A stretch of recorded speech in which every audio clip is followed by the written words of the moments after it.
Hi everybody, Rosa here, and welcome to part 66 of my Umineko Let's Play.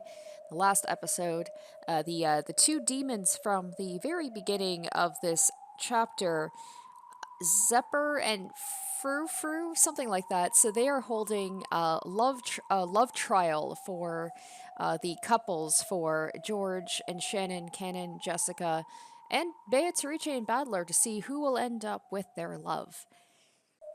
And unsurprisingly, George was the first to volunteer to take the trial, and he had to battle his mother and Ava Torice, I guess, kind of like, basically cut the cord, become his own man, and cast himself off from his family to be with Shannon. And I'm assuming, like, he killed her on the game board, which I'm assuming means, like, she's dead now, so the murders have officially begun. And it appears that Jessica will be the next one to take her trial. We also had an interesting thing with Erica. Erica came back and she talked about a relationship she seemingly had that ended badly. And it was kind of like the most human that she's been in a while. So that was very out of left field. And I'm assuming that there's something about that. It's all about love, right? This is all about love. So, I mean, this is what I've wanted. It seems like the murders are now underway. It's beginning. The first twilight's happening. So, let's get into it and let's see these love trials and how they're gonna go. So, let's get into it.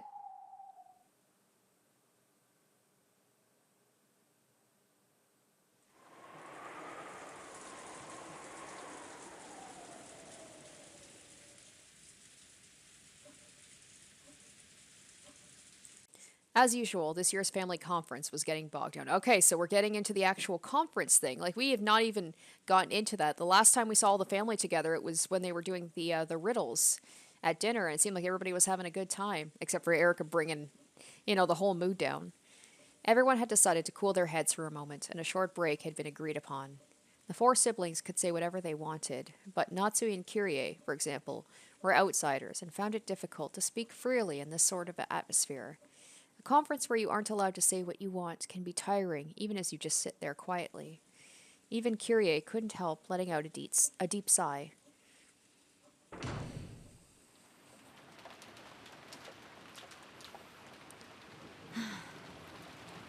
This was the second-floor hallway of the mansion. Rudolph had wanted to be alone during the break, so she had felt like doing the same. It's like Badler wants to focus so heavily on the love, and he just, like, skipped over the conference, which he always finds, like, really aggravating and tiring, so I understand why it's just like we've just skipped on ahead to the break. And it drifted up the stairs to reach this place. Her expression was less tightly controlled than it was when her husband was around. Kyrie wore a tired look she didn't often show. She pressed her forehead against the cool window glass. I need to regain my spirit and support my husband, even if I'm not allowed to speak. That's the duty I've won. 誰?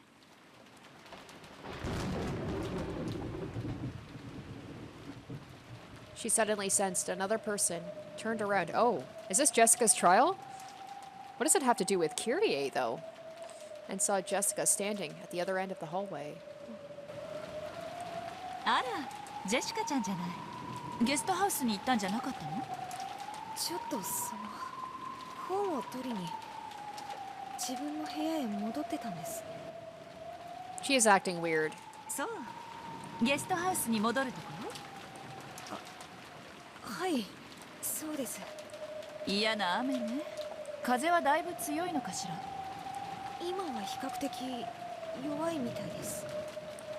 As Kyrie looked out the window, Jessica watched her back, looking agitated. キリエおばさん、ごめんよ。 Whoa. 運がなかったと Whoa. 思って。 Wait. What? Is this part of the trial? I would think that she'd be going after her parents, like, or if her parents would, like, want to have a say in the relationship. What does Kyrie have to do with this? ジェシカの運命のルーレットはキリエを選んでしまったわ。 Or do they have different things that they have to do as part of their trial? And Jessica's is like, what? She has to kill the first person she sees? どうするんだいジェシカ。ルーレットはキリエを選んだけどそれを拒否して再びルーレットを回すのも君の勝手さ。試練に捧げるのは Oh wow. 誰の命でも問わないのだから。Like I understand Ava, obviously. I don't know, like I'm so confused. Wow, okay. Well, there was the whole thing about like the roulette, right? Like the whole thing about fate deciding who dies. Jessica wasn't like George. George had willingly chosen Ava to be a sacrifice. Oh, to signify his separation from his old life so he could step into a new life, married to Shannon. However, Jessica hadn't thought of any particular target. Oh, Jessica, girl, you picked a bad target. Kyrie is badass, man. I mean, a lot of the adults are badass. But, oh, Kyrie, like, I just remember back when her and Rudolph went against the Stake Sisters, and, like, they were so cool. I'm trying to think, like, who the best person for her to target would be. Probably, like, Nanjo, maybe, because he's... I imagine, like, he's probably wouldn't put up too much of a fight.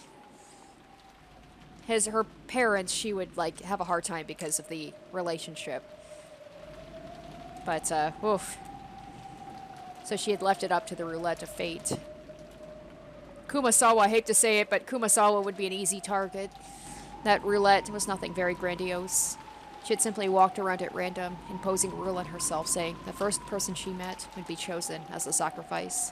And so, the roulette of fate had brought her to Kyrie. Of course, there was nothing forcing her to keep to that rule. However, it was the rule she had decided upon, and she didn't want to break it now. Now that she is participating in this demon's game, this was the one bit of justice she could cling to. Right now, she could attack that unprotected back, but Jessica still wasn't able to fully resolve herself. Kyrie's gonna know what's up. She's like the most perceptive person. どうしたの？何か私に話でも？ Noticing Jessica's strange silence, Kyrie turned around. That unprotected back was already gone. Jessica realized her hesitation had cost her her own first chance. She had taken on this demon's game to prove her love for Cannon. However, would it really be alright to sell her soul to demons for the sake of love? Not wanting to let George, who had already come to terms with the situation, get any more of a lead on her, she had energetically consented to this demon's game, but her heart still wasn't ready. キリエおばさんにこんな質問まずいかな。何？ジェシカちゃんが私に質問なんて珍しいわね。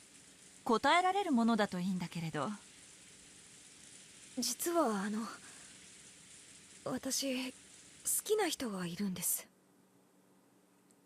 あら、そうなの？それは素敵ね。まさか恋の相談なの？そんなところです。いいわよ。私でよければ力になるわ。I wonder if this is gonna, like, maybe, bring her resolve down even more if, like, Kyrie is being nice to her. ありがとうございます。実はそれで、まだ片思いなの？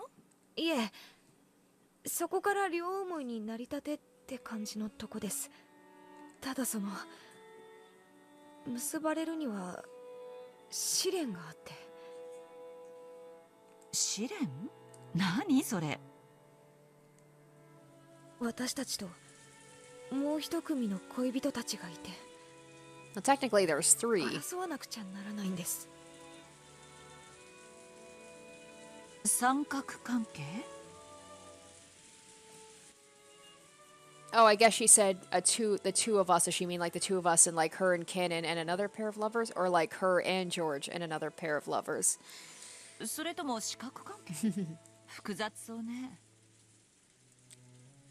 Does Jessica not even see Beatrice as like a competition? Because she is very meek. それで？勝った方の恋人同士しか結ばれない。そういう複雑なことになってるんです。つまり嫌な話ね。相手を踏み台にしてしかどちらも成就できない恋なのね。はい。自分たちが結ばれれば相手が破綻します。そして逆もしかりです。質問の趣旨が大体分かったわ。こういうことでしょ。人は幸せになるためにどこまで他者を踏み台にすることが許されるのかでしょ。 I guess Kyrie kind of knows where Jessica's coming from because there was her relationship and there was Asumu. So Kyrie knows all about like having to maybe do what she has to do in order to get the person she loves. It was once again apparent just how smart Kyrie was, and this is why maybe you should let the roulette roll again, because I don't know if you're going to be able to stand a chance against Kyrie. She immediately figured out the question that Jessica wanted to ask most. 戦わなければ自動的に相手が勝ってジェシカちゃんたちは負けになる。しかし戦って勝てば相手を破綻させることになる。どちらも嫌な話ね。でも聞くまでもなく答えは決まっているわ。はい。Kyrie giggled. If she wasn't willing to commit to her love, then that would show the measure of their relationship. If that was the case, she should let the other pair of lovers win. However, if this was a love she couldn't abandon the victory either. So she had no option but to fight. In the end, Jessica's hesitation was caused by guilt, over forcing the others to split apart as the result of her inevitable decision. やっぱり私は甘えているでしょうか。そうね。甘えてるわ。Kyrie doesn't realize that she might be signing her own like death ticket here, where she's pushing Jessica to basically kill her without realizing it. でも自分たちが結ばれるために誰かを踏み台にするなんて、そんなの辛いです。Kyrie's like, let me give you some tips about how to take care of that. 恋のお相手を諦める？それは断言するわ。その方が辛いわよ。地獄を這うことになる。Kyrie is like the best person she could have talked to about this, because Kyrie knows all about that, and Kyrie shows no hesitation, I imagine. 生涯ね。A hardness had entered Kyrie's gaze. 私は6歳だったから当時は何もわからなかったけれど、遺品の中にお母さんの手記があった。Alright, we're gonna get more into like the whole thing about Asumu and Kyrie and what happened there. それは日記のようなものか。どちらかというと随想録ね。日記よりももっとアバウトなものよ。亡くなってすぐにそれを見つけて読んだけど、その意味を理解できるようになるには長い時間と私の成長を待たなければならなかっ Because た there's still the whole thing about Badler's mother, who she actually is. なるほど。キリエの夫婦仲についての悩みが記されていたというのか。あれは完全にお母さんの呪い帳よね。その中身は6歳の私がずっと漠然と感じていた疑問を次々に表解させてくれたわ。When I was 6, it seemed as though my parents were very close and had no problems. And though I did think it odd that Oni-chan lived separately when he was meant to be part of our family, I did wonder why he only came home every once in a while. I accepted it as the way things were. アスムのことは知らなかったのか。お兄ちゃんが誰もいない時に話してくれたような気がするけど、小学校前の私にそれが理解できるはずがない。だって写真すらない相手よ。お母さんはアスムさんの写った写真のすべてをお兄ちゃんに送って、家の中には一切残さなかったそうだから。In front of Angie, and even in front of Badler, who only rarely came home, Kyrie's smile never faltered. If she hadn't written her thoughts in that notebook, Angie would probably never have known them. Rudolph had been particularly popular with the opposite sex since his school days, a typical playboy. Audacious, over the top, and yet not lacking a little gentleness towards women, he had probably built up a formula for getting women to like him. Plenty of women approached him, using various seductive tricks to try and win his favor. Rudolph probably enjoyed that more than anyone. Since the beginning, love had been a game to Rudolph. He never thought of it as a trial and error process to find a single life partner. He would intentionally spark jealousy between women and revel in the harem, lapping up their flirting. He may be my father, but he was an awful man. Wow. Damn. Just でも straight up. お父さんも同時に媚びへつらう女の子たちをきっと見下してもいたのね。そんな中に自分の価値観をしっかりと持ち知性を見せるお母さんは目立って見えた。それすらもルドルフの目を引きたいキリエの知恵かもしれぬがな。かもね。お母さんはいろいろな意味で頭が良かったから。Like the other Ushiromiya siblings, Rudolph had strong ambitions and lofty goals. Under the mottos of who dares wins and it's not a crime if you don't get caught, he would set up businesses that were borderline swindles or bending the law, then bail out of them, and repeat the process over and over. Apparently, he was already making use of that talent in his college years, cleverly making money by thinking up shameless projects and selling cheap tickets to parties for them. So much money, he could brag about how his wallet was always stuffed with 110,000 yen notes.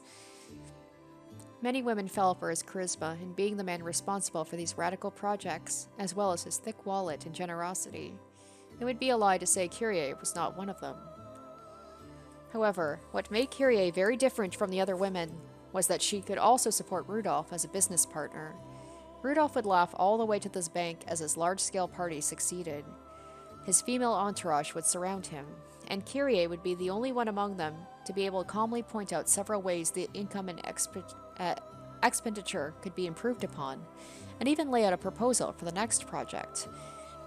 そうしてルドルフにパートナーとして次第に認められていくわけであるか。 But then there's a question of how Sumu came into this. Was she just like picked by his family to marry him?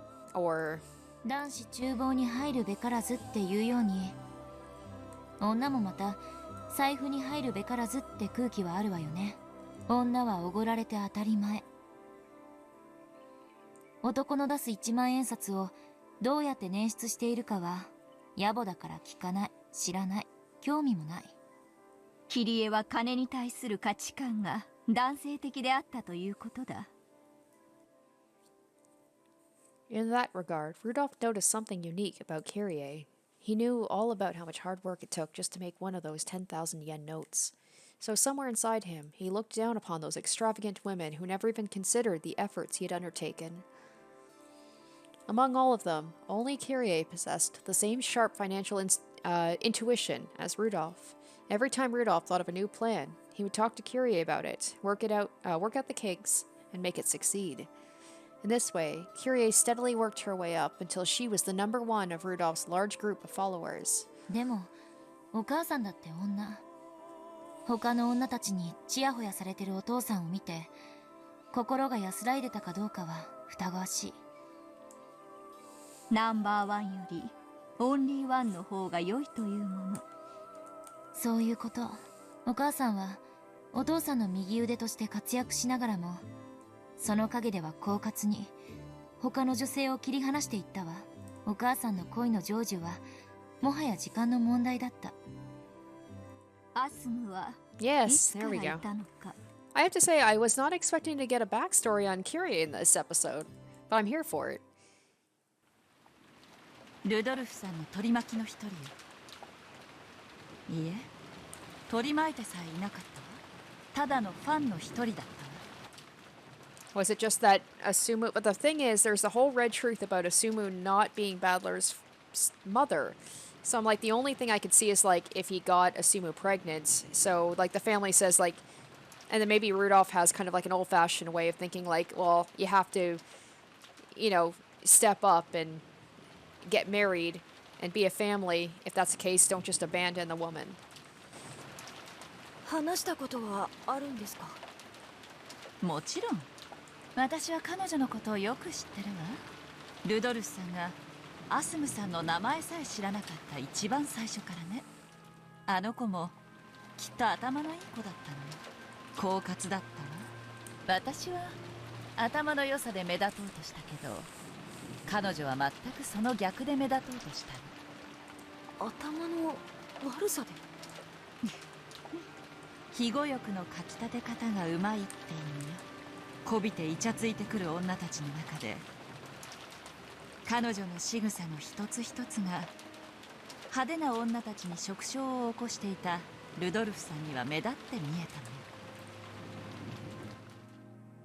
Even now, Kyrie recognized the mistake she had made in letting Asumu and Rudolph get too close. Kyrie thought by taking the role of his business partner, she had succeeded in making him entirely hers.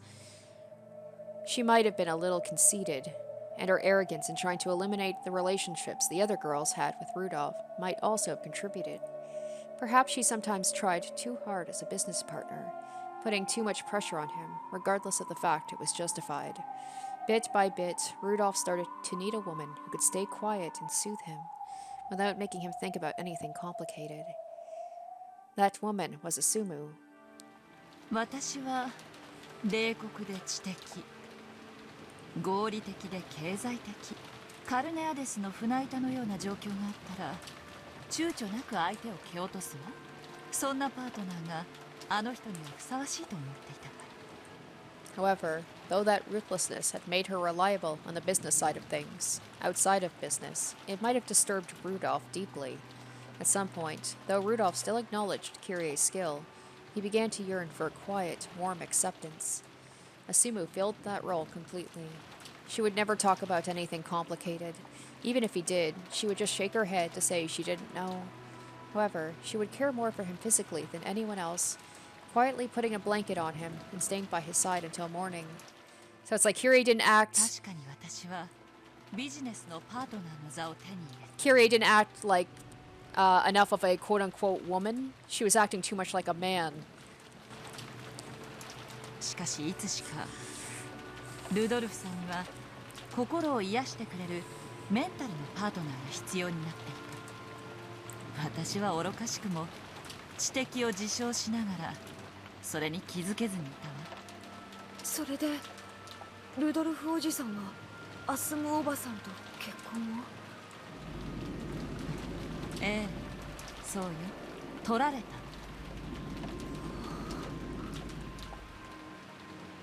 たくさんの女をはべらしていたもの。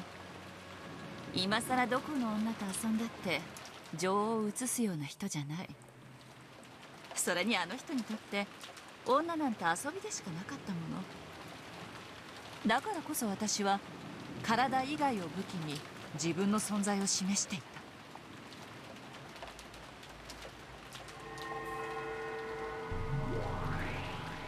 慢心だな、女として。間もなく2人は解任するわ。 Alright, here's the pregnancy thing. アスムさんはそれをすぐにお父さんに打ち明けたけど、お母さんは逆だった。身重になることがビジネスパートナーの座を揺るがすことになりかねないと恐れたのだな。当時のお母さんは食が細くて体調不良とか当たり前だったみたいだから、解任に気づくのも随分遅れた。気づいたのはアスムさんとお父さんが電撃入籍をしてからよ。お母さんはその後に妊娠を知ってアスムさんやお父さんを揺さぶろうと随分暗躍したみたいだけど。アスムさん、あんなにぼんやりしてそうなのにルドルフさんを加え込んだら話やしない。だから何ですか、どうぞお引き取りくださいですってよ。バス一つ乗るにも怖い怖いと縮こまってたあの小娘がね。あの時悟ったわ。本当に狡猾だったのは彼女だったってね。そうよ、乗り物恐怖症だってルドルフさんの気を引くための嘘だったわ。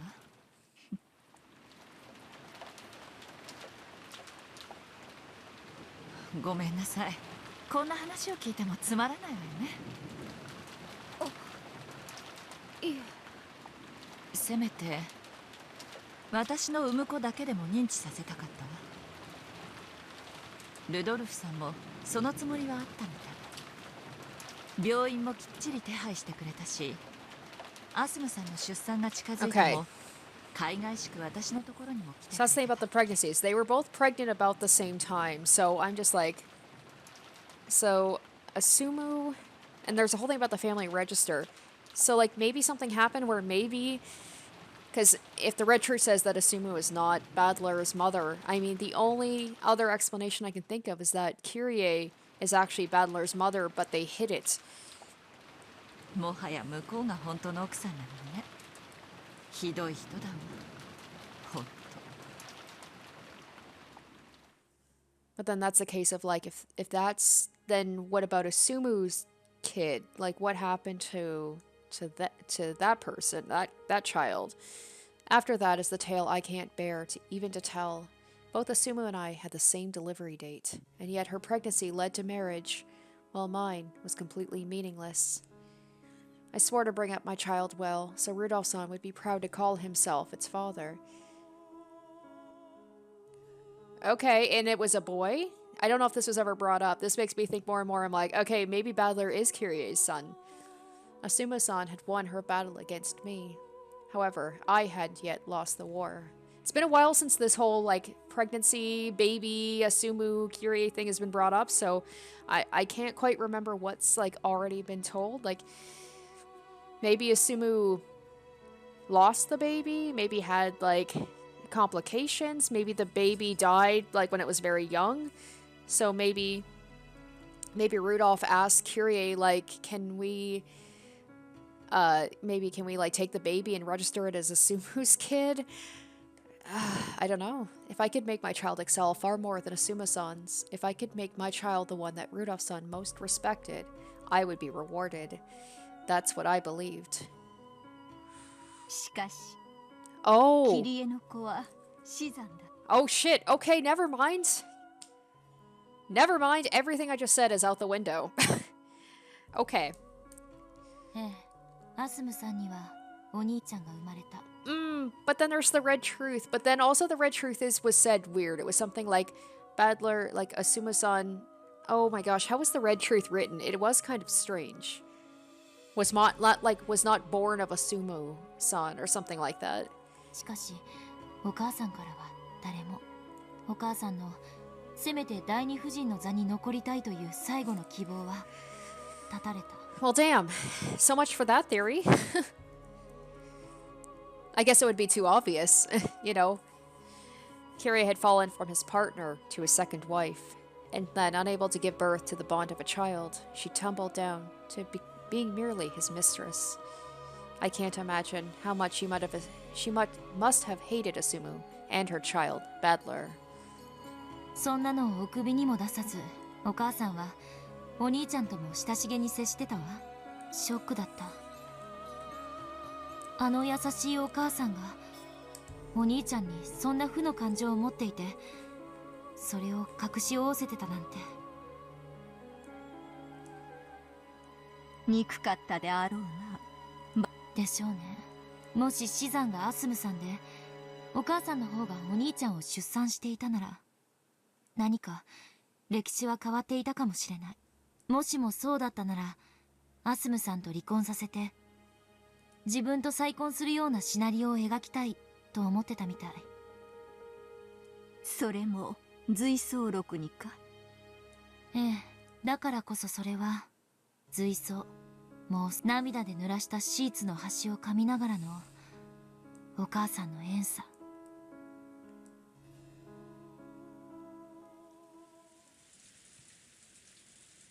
後悔は一点だけ。解任ですか。違う違う、私のおごりだけよ。ルドルフさんはもう私のものだから絶対安全。あんなアスムなんていう小娘に負けるわけがない。彼女がバスや飛行機でギャーギャーわめくとき、私はその手配と経費を適正に処理できた。だから私は一番ルドルフさんに信頼されているとおごり高ぶっていた。恋って育むって言うでしょ。はい。間違ってないわ。二人で水をやり世話をして育む、そして最後に結実するのが愛という実なの。知ってる？結実して終わりじゃないのよ。愛を収穫しなきゃ恋は成就したことにならないの。収穫って？それはジェシカちゃんが考えなさい。実らせても収穫しなきゃ傷んで腐ることもある。虫がたかることだってもちろんあるわ。いいえ、それどころか盗っ人が現れてもぎ取っていってしまうことさえもね。ジェシカちゃんたち若い子の恋愛観は育むところで終わってる。それは甘いわ。愛を収穫しなきゃ恋は報われない。愛を収穫。それは一見愛し合う二人きりだけの問題に見えて、そんなことはないのよ。だからいつ収穫しても自由なんていう先延ばしは盗っ人に機会を与えるだけ。苦労して育てた実が翌朝にもぎ取られてなくなっていたろ。昨日のうちにめんどくさがらずに収穫しておけばよかったと後悔するはずよ。 Man, this, like, what has it been, a half hour so far of this has just been talking? But I've been, like, riveted this whole time. Like, I'm not even mad that the fighting hasn't started. And it's also, once again, we're going back into love again, different aspects of what love is. 辛いわね。その後悔は地獄を這うわ。 Just as like, thanks for all the information and all the helpful advice. Now it's time for me to kill you. 私はこう思う。その地獄が18年で終わったから。だからもう私は自分を間違えない。あの人は私のものにもう逃がさない。手放さない。そして主に感謝する。 Your その masters. 機会を与えてくれ。 Wait, what? 絶対にあの人を諦めないという絶対の意志に奇跡が応えてくれたんだわ。 Wait, she's speaking like, I guess she is a piece in the game, but still a very odd thing to say. By now, Jessica was speechless and didn't even nod her head in understanding. This true form of love that Kyrie was telling her about was far, far more harsh than anything she had imagined. 今の私は It's like the difference between like the hopeful young love of like Jessica and Cannon and George and Shannon, and then this, the adult, like how harsh love can be. ルドルフさんを私のところにつなぎ止めるためなら何でもするわ。そしてルドルフさんの敵には一切容赦しない。あの人が望むならば私は人殺しさえも躊躇しないかもしれない。 Oh boy. This is where Jessica's like, let's spin that roulette again. She's scary. I don't want to fight her. 18年目にしてようやくその決意を持ったからこそ絶対の意志が奇跡を私にもたらしてくれたんだわ。奇跡はね、 You know, それを自ら成し遂げられる者のところにしか現れない。 have we gone into detail about how Asumu died? I think they said that she was sick, but I wouldn't put past Kyrie to be like slowly poisoning her over time and taking her out. It just seems suspicious, that's all. Yeah, oh, never mind. I just saw Asumu's death and murder. Asumu's death was no murder. However, Kyrie had often cursed her and hoped for her death. And finally, on the 18th year, she'd built up the determination to kill her with her own hands. And then, oh, what? And then she actually got herself a knife with which to do the deed. Oh, did it say like she died before she got a chance? That was when the miracle occurred. アスムおばさんが亡くなったことが奇跡。違うわ。そんなの全然奇跡じゃない。 What? What? だって彼女が死ななければ私が殺していたもの。つまり彼女は必ず死ぬ運命だった。奇跡なのは彼女が死んだにもかかわらず私が自らの手を汚さずに済んだ。 God damn, she's scary. この一点に尽きるのよ。 Jessica's like, oh god, I picked the wrong person to try and sacrifice.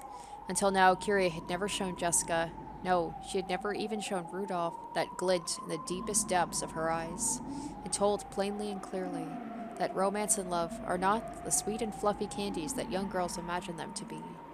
Jessica was overwhelmed by that pressure. and stunned silent, and she had to acknowledge it. This was the power of will that could make love be realized. Jessica's like, teach me your ways, Kyrie, please. That's like George. George did not hesitate. This was the level of willpower Kyrie showed in her support of Rudolph as his wife, and it was the same for George. He already had the willpower to confront everything in the way of his love that transcended status, and he had proven that. Now, Jessica could clearly understand. This was the magnitude of George's determination, which had allowed him to coldly carry out his part of the demon's trial. Then what about her? Did she really have the resolve to make her love with Cannon bear fruit, and to go through with the task of harvesting it?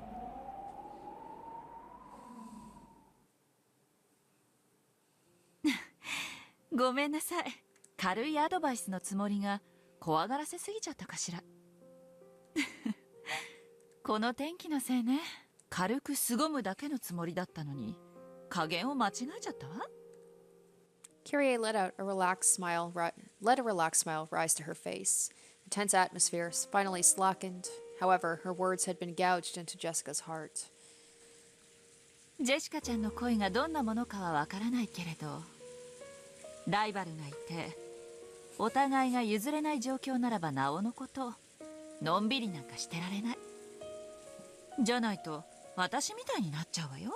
女は恋のために人生で一度殺意を持つべきよ。世界中で母を名乗るすべての女がそうだったと断言できるわ。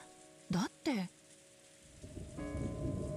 そうじゃない女は他の女に食い殺されて生涯を嫉妬と後悔の地獄で這い続けるのだから。私はその地獄に18年。Well, that didn't last long before she went back to being scary again. 私は幸運よ。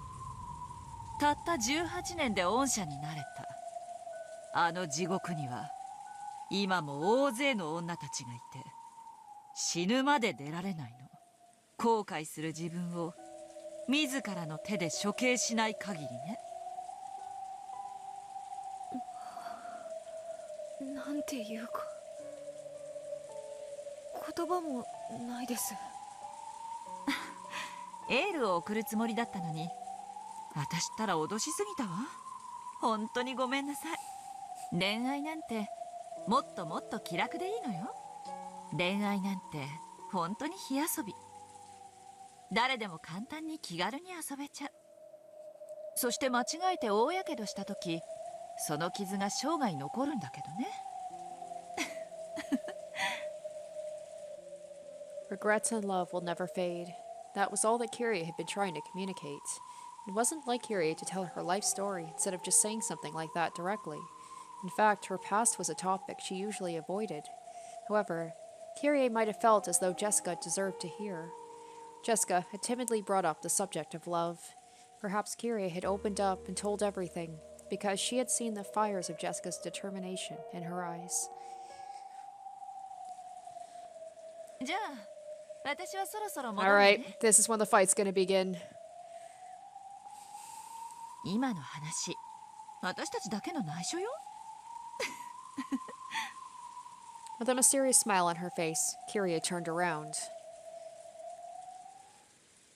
脅しすぎちゃったかしら。I wonder if Jessica's just gonna like push her down the stairs or something simple like that, or stab her in the back with a knife. でも脅されて知る地獄の方が100倍いい。そこに落ちた時はもう手遅れなのだから。頑張ってね、ジェシカちゃん。ややこしそうな恋だけど負けないでね。たまには人生の先輩らしく振る舞えたかしら。And here Kyrie was just trying to do a nice thing, albeit in the scariest way possible. 何ジェシカちゃん。 Oh shit. Oh god, that's like a Maria face. What? What the fuck? A windstorm grazed Kyrie's head. Whoa.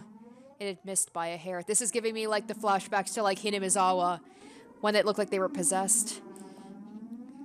If Kyrie hadn't twisted her body slightly, that fist would probably have been buried in her face by now. A bitter smile rose to Jessica's face when she saw her first strike had failed to land a kill. 言っとくけど卑怯者だから不意打ちをしたわけじゃねえんだぜ。わけのわからないうちに一撃で痛みさえ理解できないうちに終わらせようとしたのに。言ったでしょ嫉妬の地獄で生きてきた。 Kyrie is not even phased. She's like, what the fuck are you doing? She probably immediately connects it with like, this is the trial, but still you're like, but why do you have to kill me? Why am I being brought into this? 刺されそうになったことの2度や3度あるんだから。わかるのよ。不意打ちの直前の雰囲気が。気配で分かったとでも？それプラス一番最初の嘘かしら。嘘？だってゲストハウスから来てジェシカちゃんの部屋で本を取って帰ろうとしたら、ここでこの向きでは出会わないもの。あなたがその嘘をつく必要性についてチェス盤理論で想定した7つのケースの中で最悪のものがこれだったわ。 Wow, Kyrie, damn, she's so scared. I'm gonna keep saying it. She is. She's just so smart. I love how like one of her things is like, Jessica wants to kill me. Oh shit, here we go. Telling a hasty lie to Kyrie would only put her on guard. If Jessica hadn't told that lie, her surprise attack would have succeeded. やるね。さすがキリエおばさんだぜ。どうして？あなたは最初から私を殺すつもりだったわ。誰でもよかった。最悪だわ。キリエおばさんの話のおかげで吹っ切れた。感謝するぜ。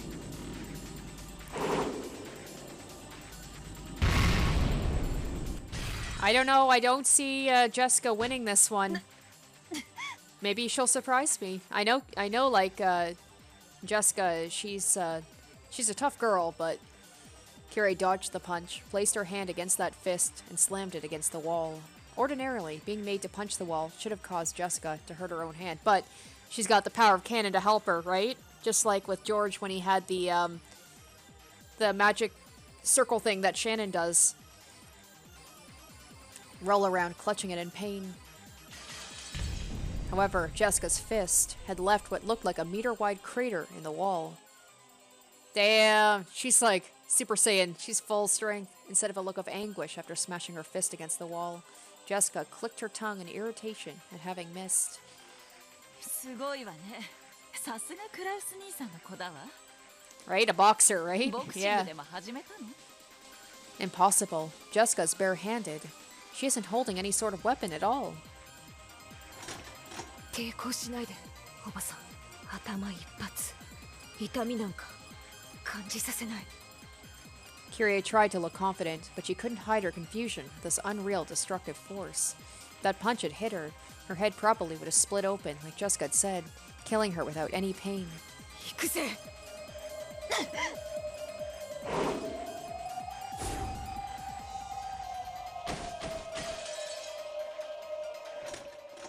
It sounds like a gun being cocked. How do people not hear this going on from downstairs?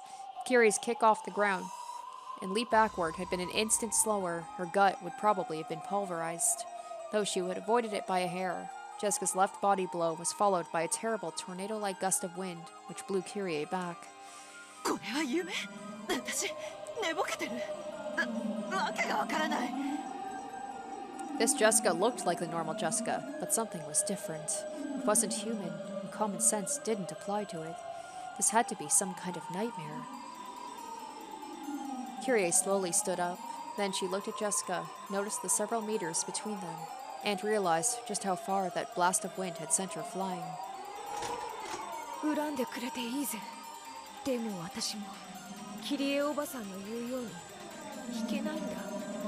私も自分の声中途半端には終わらせられねえんだ。あなたは何を言ってるの？ねえ、何を言ってるの？何なのよこれは一体。誰か教えて！ The air around Jessica seemed to bend like a heat wave. It seemed to be enshrouding her fists. And it seemed as though something like a red magic circle had appeared beneath her feet. She looked just like a western demon standing amidst the flames of hell. 炎熱不要、重量不要、鉄鋼不要。She kind of sounds like Deleanor, just that like detached voice. Each time Jessica muttered, her fist was surrounded by a pulsating, sinister red light.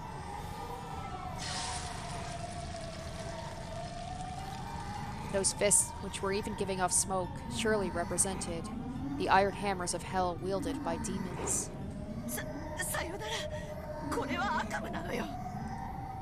Kyrie dashed away with lightning speed. Yes, right now, that was her best option. She was smart enough to realize that pinching her cheek wasn't the best way to wake up from this nightmare. And by now, this came as no surprise. Oh damn, we get Ronove into this. I guess just like before, Ronove and Gap are like the referees. When Jessica muttered once more, a blood-red magical barrier blocked off the corridor. Kyrie slammed into it hard and realized her path of escape had been cut off.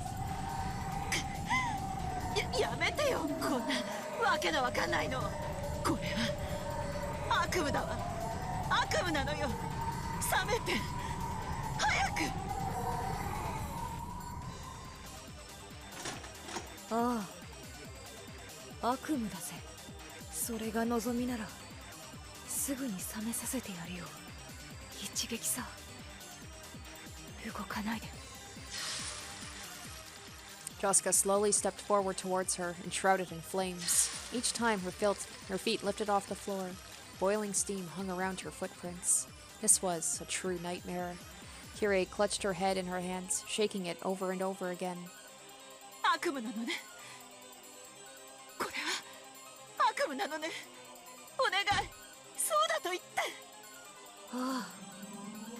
悪夢だぜ。 Oh boy, it's weird to hear Kyrie sound so frazzled. 私が認めてやるぜ。これが悪夢さ。認めるわ。これは悪夢だと認める。だから探してやるぜ。一撃でな。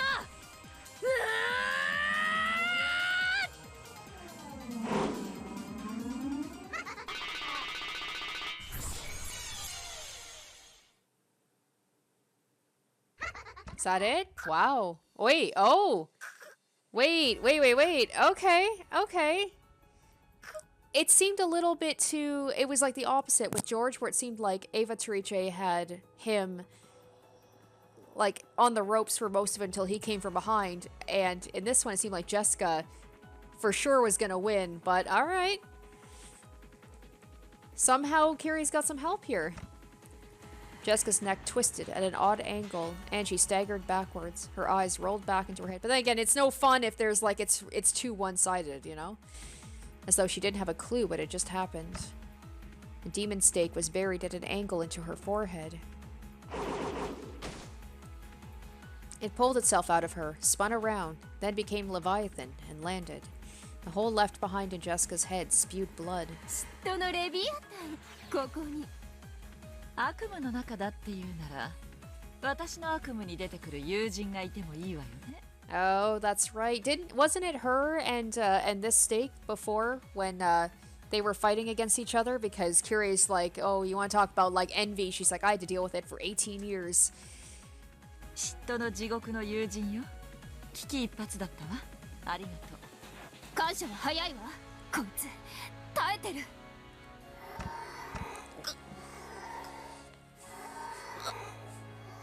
Even though she had taken a deep gouge to the top of the head, Jessica just stood there, convulsing and wide-eyed, and didn't fall over. The blood stopped pouring out of her forehead, and her blank, doll-like eyes returned. Then she slowly pressed her own palm against the wound in her forehead. There was a sizzle. Oh, she like cauterized it. There was a sizzle as though she had pressed a hot iron against it. It was easy to imagine she was doing this to seal up the wound. If Kyrie didn't escape now, there would never be another chance. あいつを倒せる。無理ね。あいつ大悪魔の誰かと契約してるわ。不死身よ。それは愛ゆえに。だから不死身なのさ。はあ、愛よ偉大なれ。我らの祝福する者に不死身あれ。この赤い魔法の壁は破れる。ロノエ様も大悪魔。私じゃ無理よ。窓から逃げられる？窓もとっくにロノエ様の結界で塞がれてるわ。 Well, damn, if Jessica's immortal, then it does seem kind of one-sided, doesn't it? すごいわね。恋のために悪魔に魂を売ったわけかしら。よくもあんな大悪魔たちとこんなにも契約が妬ましい。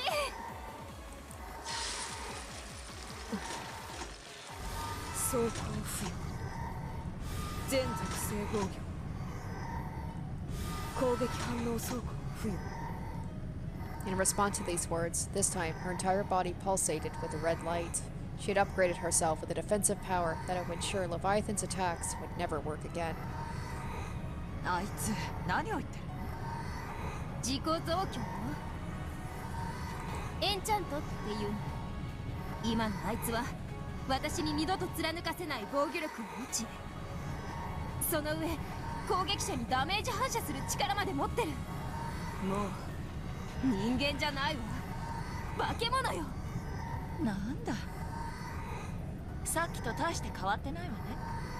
そうとも言う？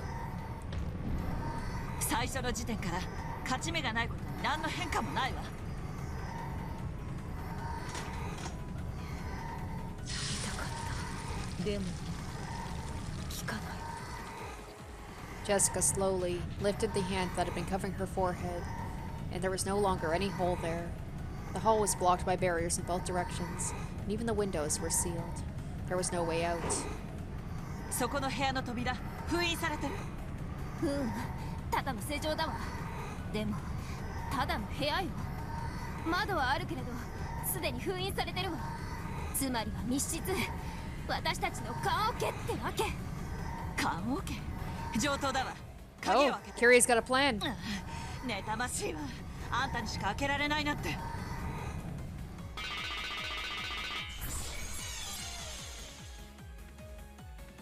Leviathan's stake flew about at high speeds, ramming itself into the keyhole to that room. The tip of the stake had become a key. As soon as it was unlocked, the door flew open.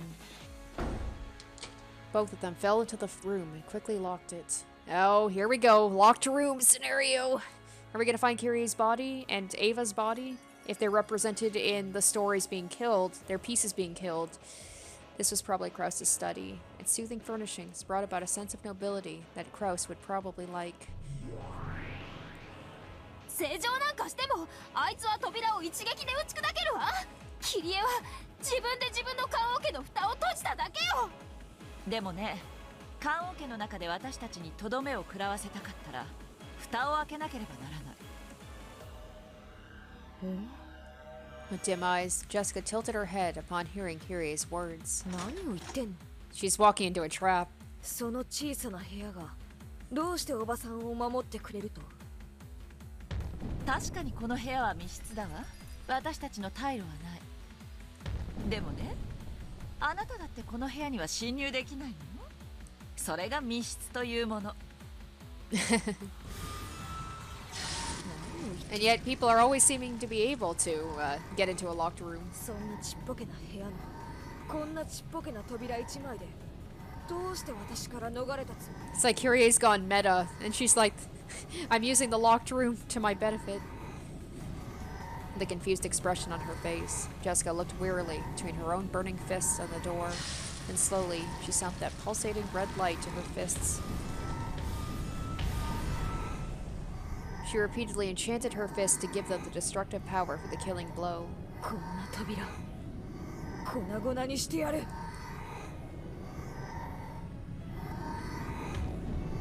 できるならね、やってごらんなさい。Responding calmly through the door, which was the only thing separating her from Jessica, Kyrie placed a single index finger on it, as if to hold it shut. Jessica slowly raised a fine-breathed demonic fist. さよならキリエおばさん。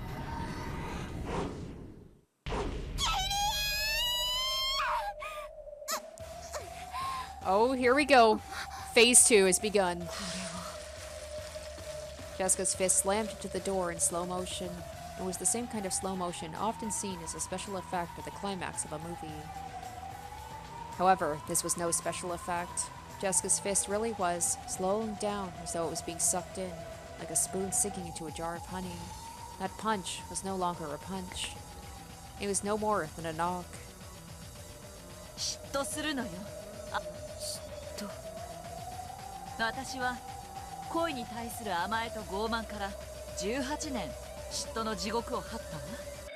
だからあなたが妬ましいの。Is she like the Hulk? Does she get stronger? Like the more envious she gets, her power grows? あなたは私の忠告を受けて恋を成就させて美しい人生を歩むでしょうね。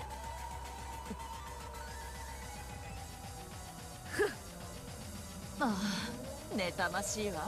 女の一番美しい時間をあなたは私よりも18年も長く過ごせる。ああ、妬ましい。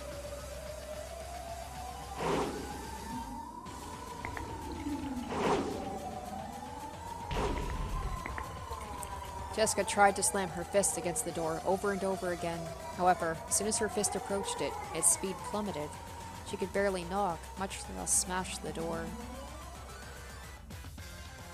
速度不要瞬発不要音速不要無駄よ、お嬢ちゃん。砕けろ With full speed upgrades, Jessica's fist moved at the speed of sound, 1,225 kilometers an hour. However, how long had Jessica been in envy to gain that speed? She had started to envy George and Shen's relationship about 2 years ago. Oh my god, it is too! It is too! Kyrie's using the power of her built-up envy. Oh my gosh. 2 times 365 equals 730 days. 730 times 24 is 17,520 hours. However, she wasn't envious all the time. Meanwhile, Kyrie was always envious for 18 years. It only happened when Shannon started going on about George, with Shannon's shift on about 3 days of the week, divided by 7 times 3. And they're throwing math at me. This is like that whole thing with that goat and Kraus with the punches. And it wasn't as though she would go on about George all day long. Her fond words for him would only leave a mark on Jessica for about an hour? So, only 1/24th of each day.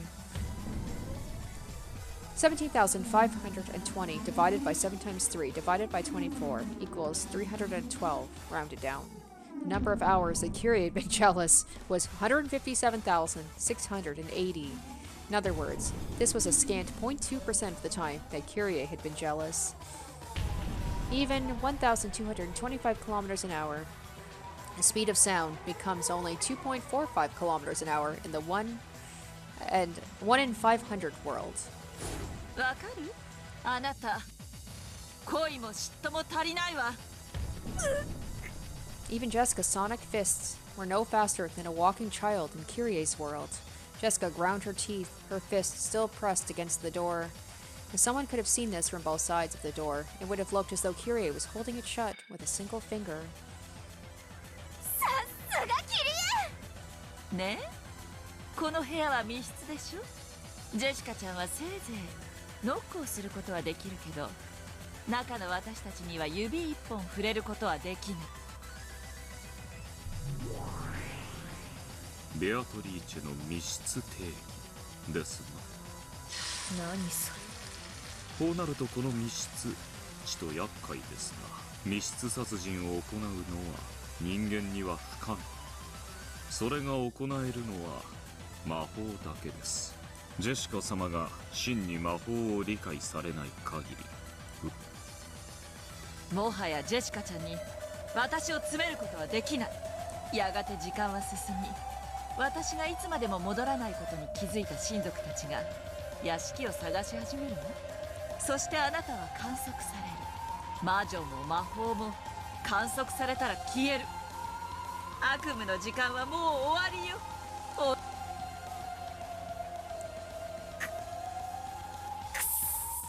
Damn, is Jessica gonna lose here, or is she gonna come up with something at the last minute to win? おや？ジェシカがいきなり脱落なんてびっくりだよ。どうか頑張って愛しのカノンのためにも。さあジェシカ、愛を信じてどうか奇跡を見せておくれ。訂正するわ。時間の経過を待つ必要さえない。だってここに内線電話があるんだもの。もちろん断線なんかしてないわ。私はこの受話器を取る。これが私のチェックメイト。構築完了。 Ooh, construction completed. Oh shit. 密室殺人。 Locked room murder. おや、有効ですな。浸透付与。打撃伝達。間接攻撃力付与。 I was waiting for Jessica to pull something out here. Jessica's... Once again, Kyrie got too conceited, and it caused her downfall. Jessica's fist, which was pressed against the door, glowed red and then white hot. Oh, shit.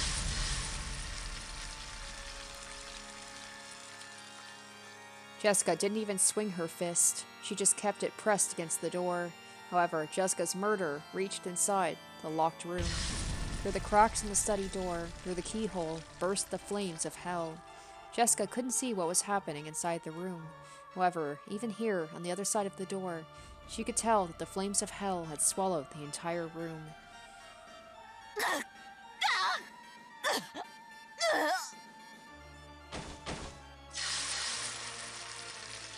Kyrie's smoldering death throes could be heard from across the door. Jessica clearly heard as Kyrie danced a dance of death amidst the hellfire, fell to her knees, and slumped over to the floor. Slowly, Jessica tore her burning fist away from the door. そんなに嫉妬の地獄が恋しいなら焼かれてろ。 Damn, that is a very cool exit line. 嫉妬の炎で永遠に。嫉妬から学ぶものもあるだろうぜ。だがそれは誇るもんじゃねえし義務でもねえ。やっぱりあんたおごってたぜ、キリエおばさん。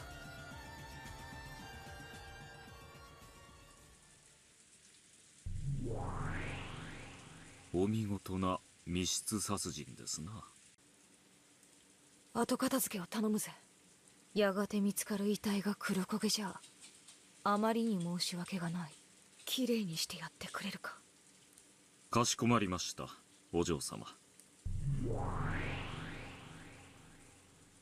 Rodove transformed into a gold butterfly and entered Krause's study through the keyhole. Then he had to cross his arms and think about how he should even start cleaning up Kyrie's unrecognizable corpse in this room that had ended up as a burning hell.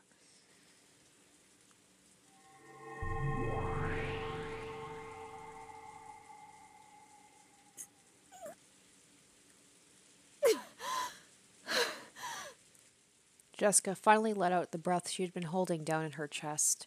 Her normal human glint finally returned to her eyes, and then she couldn't help but shudder at what she had done, even if it had been a trial on a game board for the sake of her love. 悪魔ども、これでいいんだろう。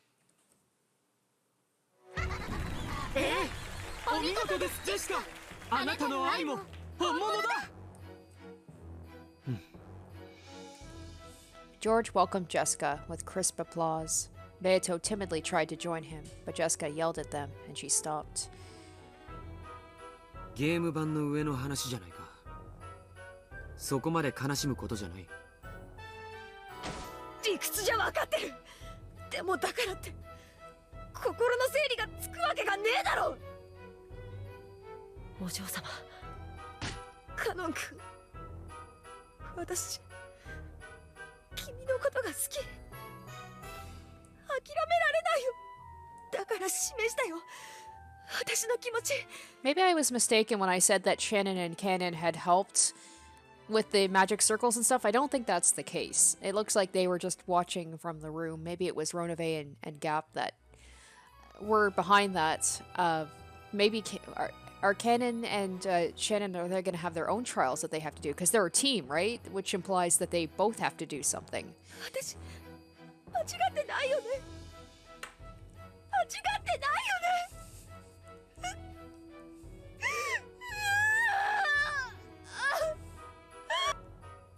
お嬢様。As Jessica started to sob, Cannon held her quietly, and he realized he too would have to carry on the determination she had shown him. 何も間違ってないさ。そして人の心を残し苦しむことも間違ってない。He's like, unlike me, I feel nothing. 僕はそういうことに対し少し君よりストイックだっただけの話さ。誰もがジョージ様の境地に至れるわけではありません。しかしどうあれ、お嬢様はとにもかくにも試練を成し遂げられた。お見事です。その決意の強さ、敬服します。I guess Beatrice is gonna be next, isn't she? そういうことであるな。ジョージもジェシカも見事やり遂げたことは同じだ。あっぱれであったぞジェシカ。今の密室殺人、魔女のわらわも見惚れるなかなかのものであった。Jessica had used magic to kill Kyrie, who had holed up inside a closed room. In that instant, Jessica had constructed a locked room murderer, had it acknowledged by the demons, and raised it to the level of magic. これで2人の試練が完了だわ。さあ次は誰が挑戦を？ベアトリーチェ様かしら？いやいやシャノンかもしれないよ。ここはカノンの出番に違いないわ。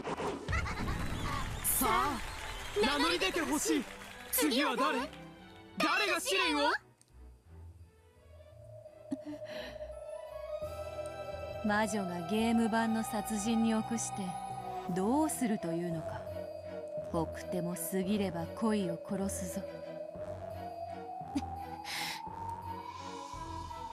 さあ次は誰が恋の殺人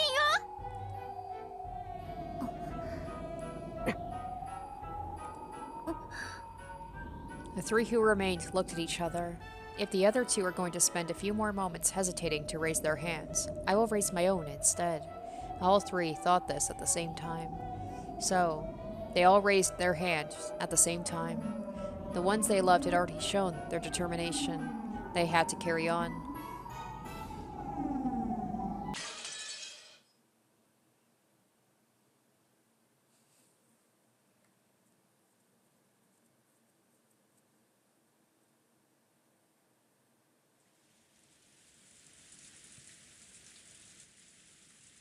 Alright, so now we are officially into Sunday now.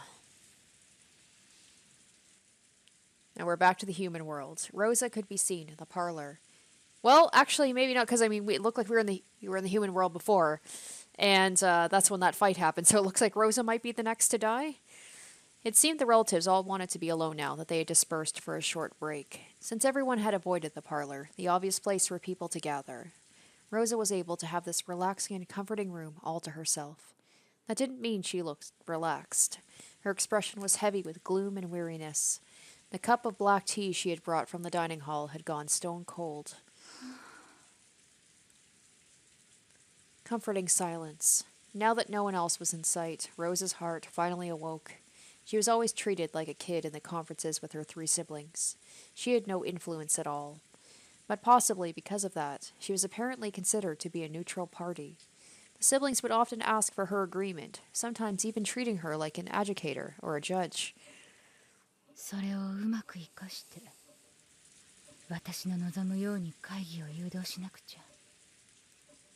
I have to find almost 100 million yen by March. That was supposed to be my great commitment, a burden I bore to help support his business. 今はもうよくわからない。 Are we going to get more into... we got a pretty good backstory into Rosa, but maybe we'll get some more. 借金を無事に返済できたら彼は連絡をくれるのだろうか。 I guess so. 冗談じゃない。今さら連絡なんかくれてもこっちから願い下げよう。でもあなたはマリアの父親なのよ。せめて一度でいいから会ってあげて。愛というのは Oh, it's going to be Canon. All right, Canon versus Rosa. Interesting combo. 誰？ Though no one should have been in the parlor, someone suddenly spoke to Rosa, and she jumped. Just when had it happened? Cannon could be seen standing there. Even considering she had been deep in thought, to think she hadn't noticed him at all. びっくりしたわ。 Now, we know Kyrie is just, like, naturally badass, but Rosa, she has her moments. Like, her moment at the end with a shotgun with Maria. She can be tough when she wants to be. ごめんなさい。考え事をしてて気づかなかったみたい。 But this definitely seems like a lopsided battle. Like, it definitely seems like Cannon would win this one pretty easily, but I've been surprised before. 何？いえ、ローザ様を今苦しめているのは愛ゆえにです。違いますか？唐突ね。何の話かよくわからないわ。ローザ様はマリア様の父親に借金の連帯保証人を求められ、それを引き受けられました。困った子ね。クラウス兄さんが話してたのを廊下か何かで聞いてたのね。 True, earlier this day, in this very room, Kraus had seen through to the fact that Rosa was bearing a massive debt because she'd become a co-signer on a loan. However, he had said that her partner had been Maria's father. Why did Cannon know so much? ローザ様はとても聡明な方です。連帯保証人を引き受けることがよく考えもせず引き受けたわけがありません。席こそまだだったけれど、これから結婚する相手でパートナーだと思ってた。私の名前がなければ借りられないお金なら、それに協力するのが未来の妻の役目だと思ったのよ。未来は来ましたか？ No, it hadn't. So afterwards, Rosa was always alone, and Maria never had a father. However, time moved on. Maria, who should have been a symbol of their union, just kept growing, almost like a living hourglass measuring the length of hell Rosa had crawled through. Because of that, Maria's growth hurt. 皮肉よね。私はあの男のことを何度も忘れようとしたわ。でもね、忘れても借金は消えないのよ。 It was only natural, and so whether or not she forgot her love, she had to do all she could to pay that money で back. もね、こうも思うの。私が立派に返済しきったら、それは彼が私に与えてくれた愛の試練に打ち勝ったという意味にもなるの。結局は返さなくちゃいけない借金なのに、どうしてその結果得られる愛を先に自ら捨てるの？返済してから考えても遅くはないと思わない？ It may have been a trick of words, and only those who have suffered through love could understand. If Rosa vaguely realized, she might have been deceived. However, she was able to succeed in paying back the loan. He might acknowledge her usefulness as a wife. When that happened, she might be able to regain her love. But if she had already abandoned that love, then what? This debt, this trial that he had given her, would become completely meaningless. Yes, for her, the debt itself appeared to be a trial of love. In fact, the very fact she looked at it that way might have been her blindness due to love, as well as proof she still hadn't cast off her infatuation with the past. Even now, she still suffered, and that suffering would continue, at least until she paid back the massive loan and let a good deal of time pass after that, until she could finally lay her feelings for him to rest. これがキリエ様の言う地獄なのか。そうね。何の話かは分かりかねるけど、私の世界が地獄で満たされていることは間違いないわ。それはどうやったら終わらせられるのですか？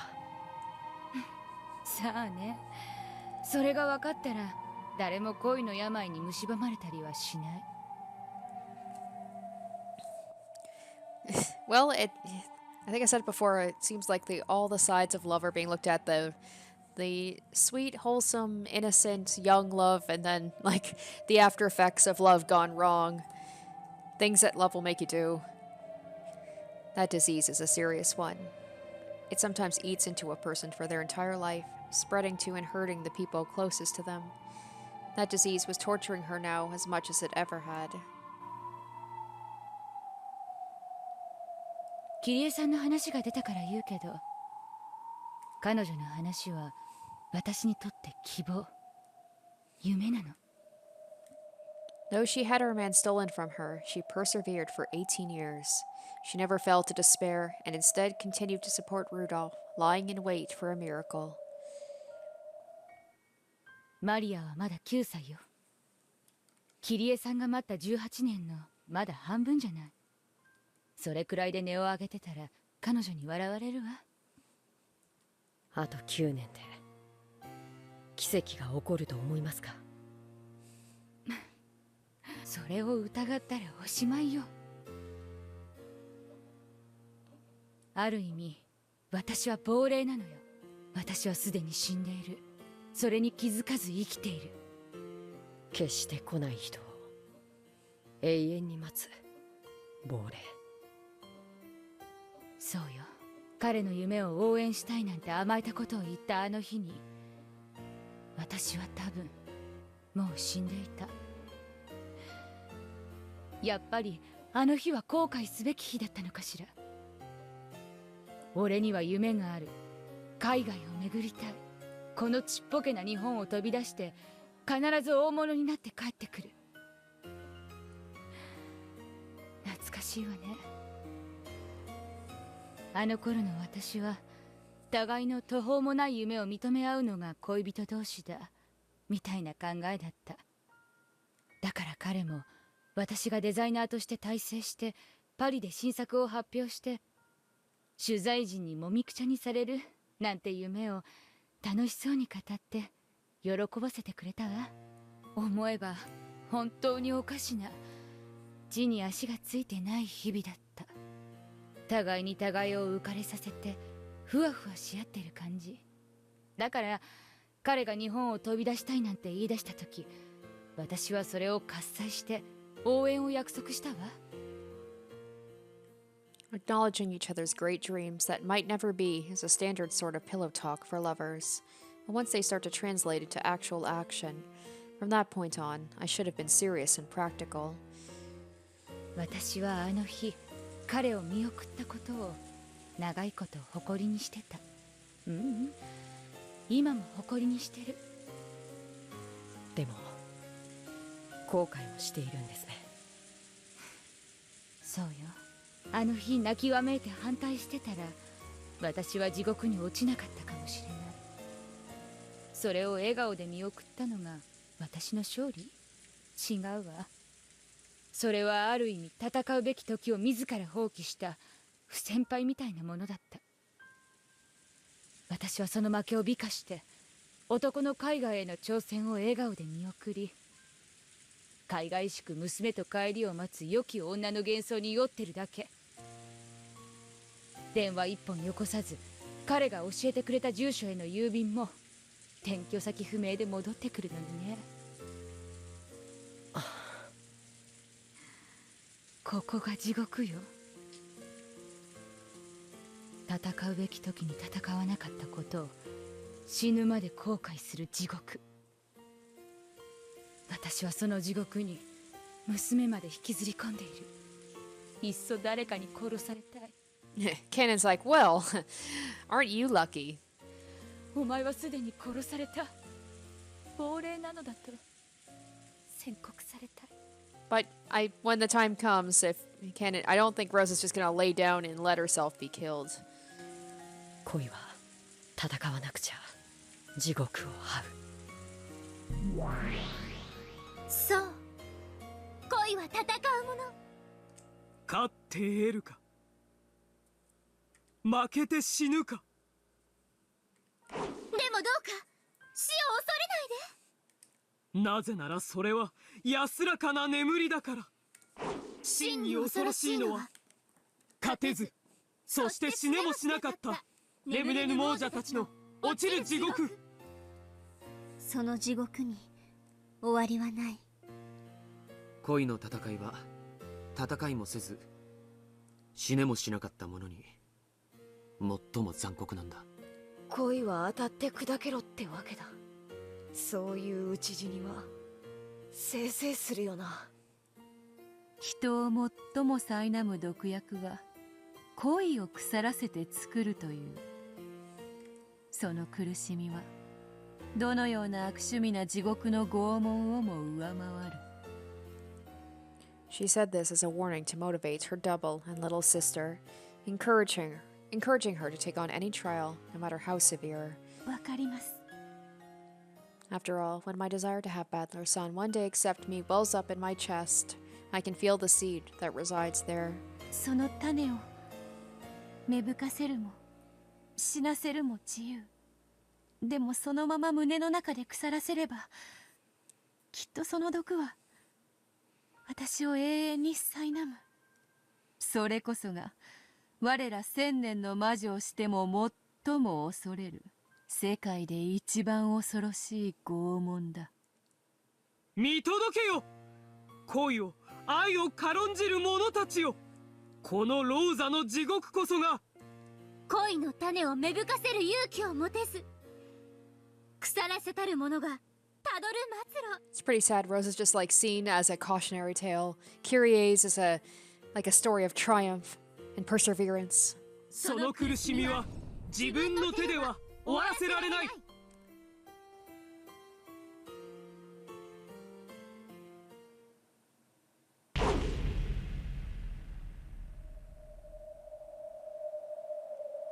Huh? Just now, was that a red light? Here we go. 失礼しました。何？ Just now, I thought I saw something strange. I wonder if I'm tired. It's probably just my imagination. Rosa picked up her cup of cold tea. When she did, she saw a small red rose petal floating on the surface. Wow, did she just get sliced and that's it? That's the easiest trial yet, if that's the case. A rose? It wasn't a rose petal. It was a drop of blood that had fallen from Rosa's eyes. In an instant, Canon had beautifully and precisely cut just the single thread of Rosa's life. There was no wound on Rosa's body. There was only the few drops of blood that dripped down from her eyes. Her pain, her uncertainties, and her worries were all gone now. Slowly, she collapsed on the sofa and lay there. Well, George and Jessica had quite the time with it. Canon his was pretty simple. That had been one of her most blissful habits during the most blissful time of her life. おやすみなさいませ。ローザ様、あなたの地獄は今終わりました。 Canon took a blanket out of a cupboard and gently covered Rosa with it. It would have looked to anyone just as though Rosa was sleeping peacefully. Those demons had not exaggerated when speaking of love as a battle and a trial. In fact, although cruel, this could even be said to be an honest reflection of reality, in the sense that it made no attempt to hide the fact that to lose in love is to die. これで僕のノルマは終わりだ。見届けたか、悪魔ども。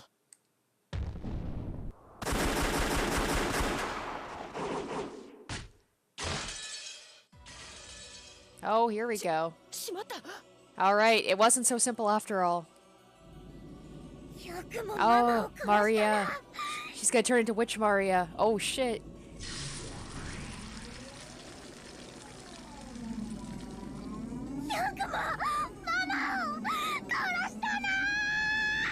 Is Canon gonna have to kill Maria too? So let's see. The first Twilight, we've got Ava, we've got Kyrie, got Rosa, now it might be Maria, so that'll be 4.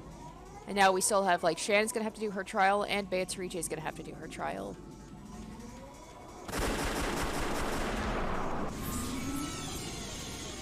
One of the 2 great witches of Mariage Sorcière, Maria. Though she was just an apprentice, the power sleeping within her had impressed even Beatrice at the height of her strength. In Maria's eyes, though Rosa was the Black Witch, she was also the vessel of the mother she couldn't help but love.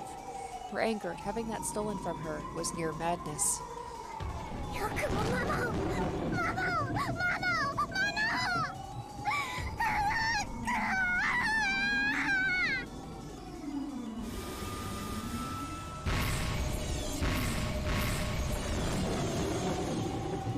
Maria's attack was too emotional.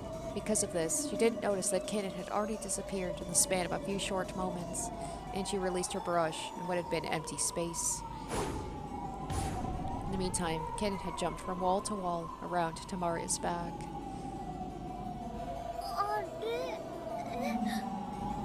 ノルマ以上の殺しは不本意だ。でも火の粉は払う。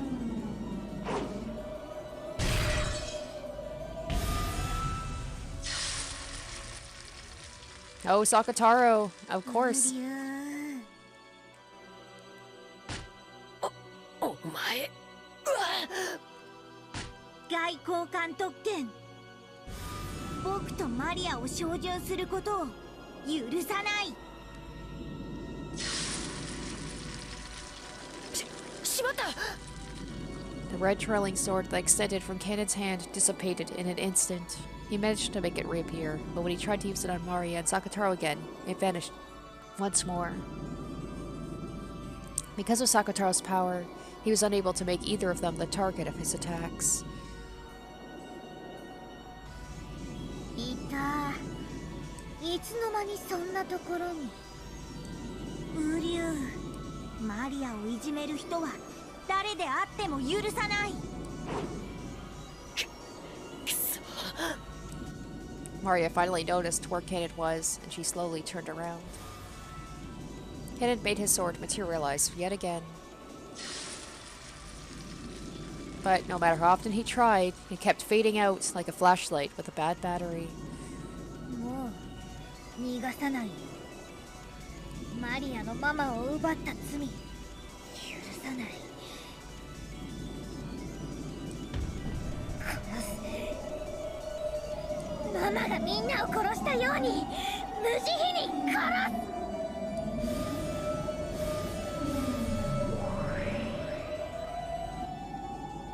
As Maria howled, the entire parlor was surrounded by a cube of red magic barriers.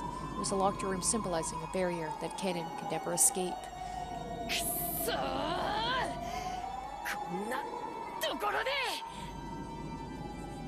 Kennen cursed his bad luck, even though he had fulfilled his goal in the demon's trial. If he were killed here, he'd be dragged off the game board. マリア、ほどほどにね。うん、ほどほどに。ママよりちょっとだけ手加減するよ。I know that Mario, when she talks about, like, just like Mama killed them, she's talking about all of her toys. But I like to imagine that Maria's just, or that Rosa's just killed a lot of people we don't know about.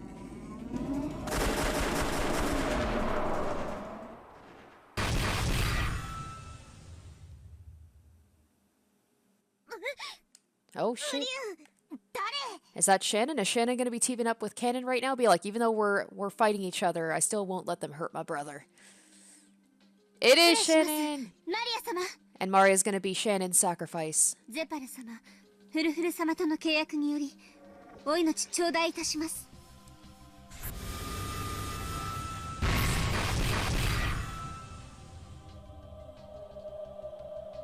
シャノン、邪魔をするな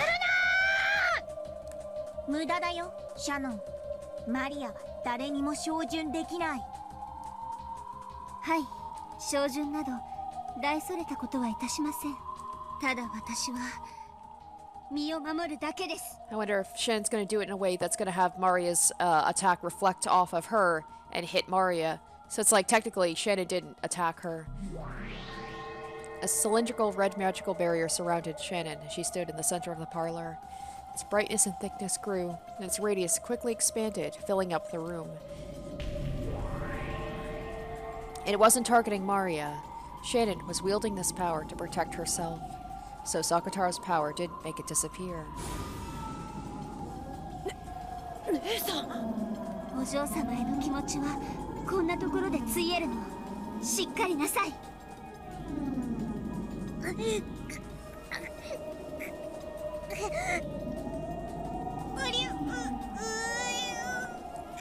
By now, the shield with Shannon at the center had covered up the entire room. Its power crushed Mari and Sakataro to the corner of the room. Ironically, it was the locked room barrier Mari had set up to prevent Kanon from escaping that they were pressed against, and the two together had them completely trapped.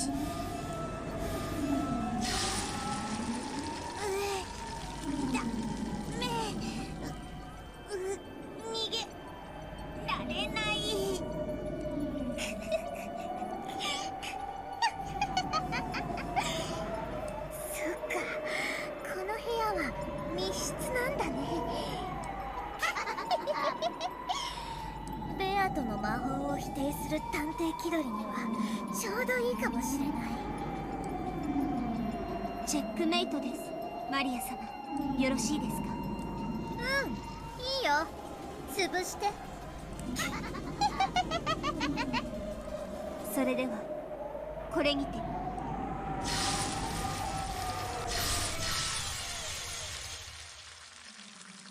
The entire room was filled with the red light of the shield, and the output and pressure were raised to their limits. Then, crushed between the shield and their own locked room barrier, Mari and Sakataro lost their forms, scattered into a spray of gold, and disappeared. Alright, we're almost at our sacrifices for the first Twilight here. ありがとう。ここで消えるわけにはいかなかった。こんなとこで負けてたら諦めがつかないもの。そうさ。こんなとこで負けてたら諦められない。ゼパル様、フルフル様、私たちも共に試練を終えました。これでよろしいですか？いやー、本当にお見事だね。二人とも文句なしだったよ。では最後はベアトリーチェの番かしら。It would be interesting to see who Beatrice goes after. おや？彼女はどこに？もちろん彼女の選んだ生贄のところにさ。さあ、私たちもそこに行ってみよう。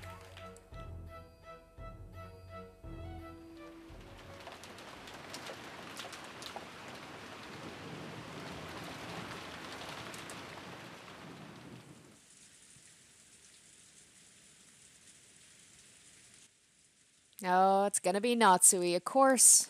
Poor Natsuhi after the last episode. She just can't get away. Well, they all die eventually. It doesn't really matter when. Natsuhi could be seen in her room. Kraus had instructed her to retire for the night, but she couldn't afford to lie around sleeping on an important day like this. However, she was aware she was the type to get excited easily, and that this sometimes held her husband back. So, though she didn't like it one bit, there was no way around it. It was probably close to the time for the break to end and the family conference to begin once again in the dining hall. Her husband would have to protect the Ushiromiya family honor from his greedy siblings, all by himself. If she grew emotional by his side, she would just tie him down. Though she knew that quietly waiting here was the best way she could support him, that didn't make the waiting any easier. Natsuhi opened a drawer and took out the small box she kept her treasures in. This was her secret box. Inside was everything from valuable items to mere odds and ends. However, they were all precious, memorable treasures in Natsuhi's eyes. She pulled a small pouch out of the box. She emptied its contents onto her palm. It was a kind of charm that her birth family had given her when she had married. It was a spirit mirror to ward off evil. Her face was reflected in the mirror. She wasn't as young as she once was. Recently, she had begun to see a bit of her parents and grandparents in her own face. So when she stared at her reflection in the mirror like this, she felt as though her soul had returned to the side of her parents and the family she had been born into. お父様、お母様、夏日が不勉強なばかりに、夫の支えになれません。 Of course, her face in the mirror did not answer. However, Natsuhi continued. 夫を愛しているからこそ、私はここで待っています。しかし愛は寄り添うものと私は思ってしまいます。ここでこうしているのが一番の協力になると理屈では分かっているのに、そんな自分に惨めさを感じてしまうのです。辛いですね。And now we're seeing Natsui's love. Although we saw quite a bit of it in the last chapter, didn't we? A tear plopped onto the mirror. Old, dear memories of her life at her parents' house rose up inside her. Now was the time for her to follow her parents' example.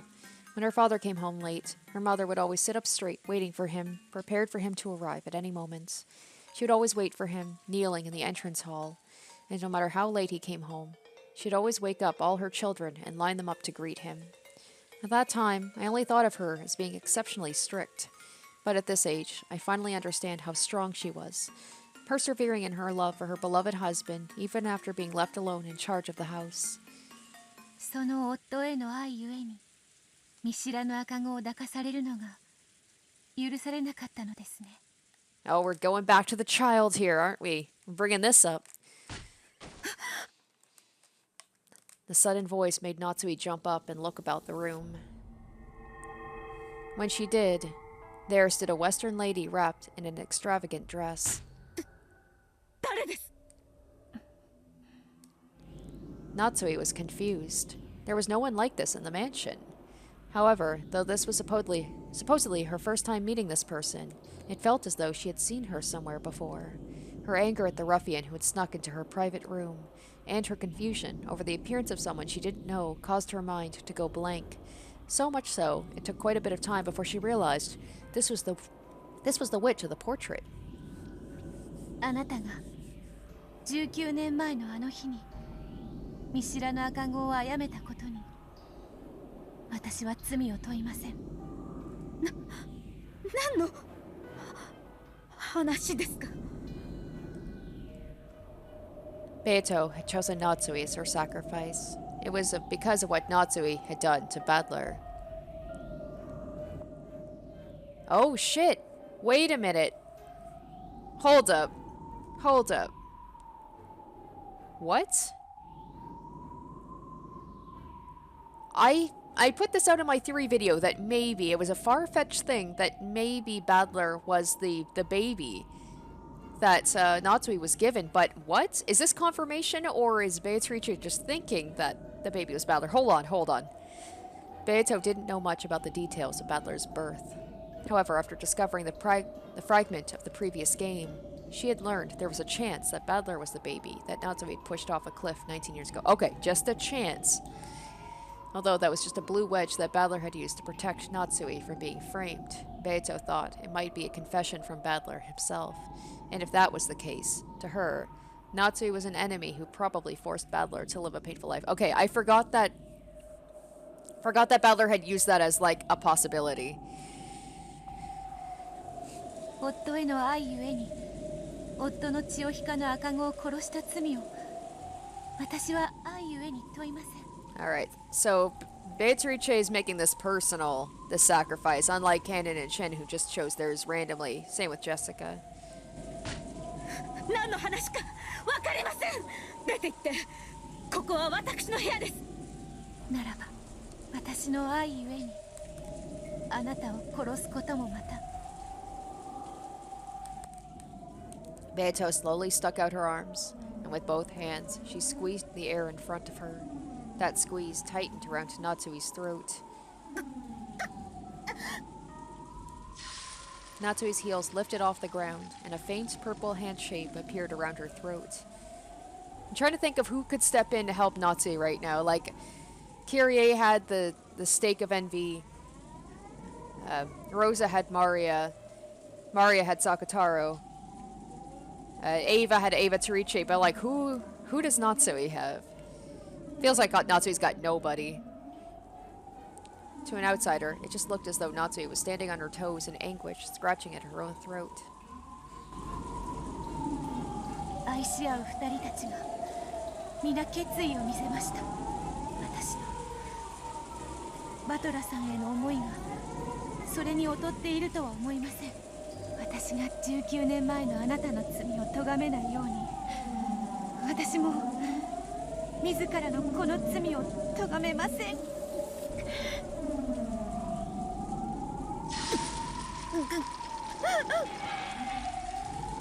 As Natsuhi twisted in agony, something she had been grasping fell from her grip. It rolled over to Beato, who dropped her gaze to see what it was. It was Natsuhi's spirit mirror. Ah, the mirror. Right, the mirror against witches, right? When Beato peered into it, there was a loud crack like a burst of electricity. That sound released Natsuhi from the invisible hands and made Beato topple backwards like a doll.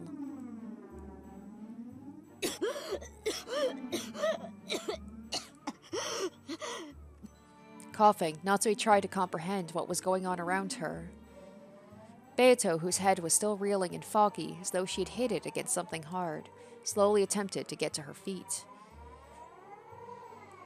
Her eyes were bewildered, as though even she didn't really understand what had happened. これは何なんですか？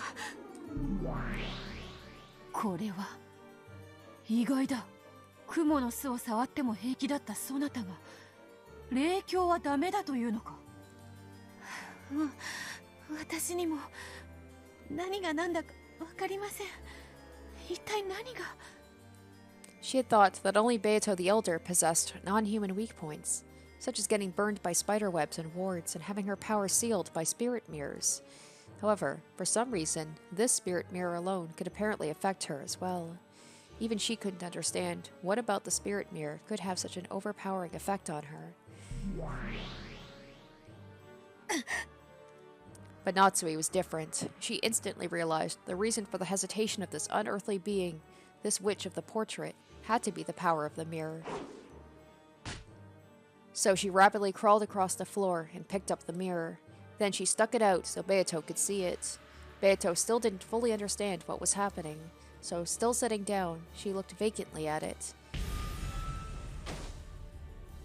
And this time, both of them understood the situation completely. Beato realized the mirror was working some hateful power against her, and Natsuhi realized the spirit mirror had the power to repel witches.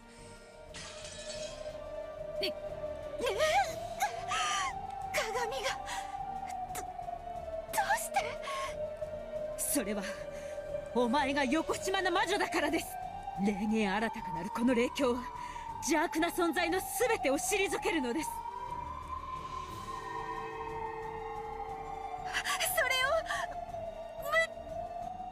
With the spirit mirror still held out, Natsuhi cautiously closed the gap between them. She was cautious, so as to prevent the witch from suddenly lashing about and stealing the mirror, but she steadily moved forward to corner this evil. あなたが何者なのか私には分かります。分かるのはあなたは私を殺そうとしたこと、そしてこの霊境にひるむ邪悪な存在であるということです。退きなさい、邪悪め！ Beato didn't understand what was happening herself. She didn't know why she had to fear this spirit mirror. However, when she tried to look at the bright light let off by the spirit mirror, it pierced her eyes. She understood she had to be afraid, even if she didn't understand why. Just close your eyes and charge at Natsuhi, instead of keep staring at it. By now, Beato realized the spirit mirror was both terrifying and harmful. Or throw stuff at Natsuhi and try and break the mirror. As it came closer to her, she felt an increasingly strong burning sensation over her whole body, as though someone was approaching her with a hot iron. She couldn't even open her eyes because of the mirror's bright, painful glint.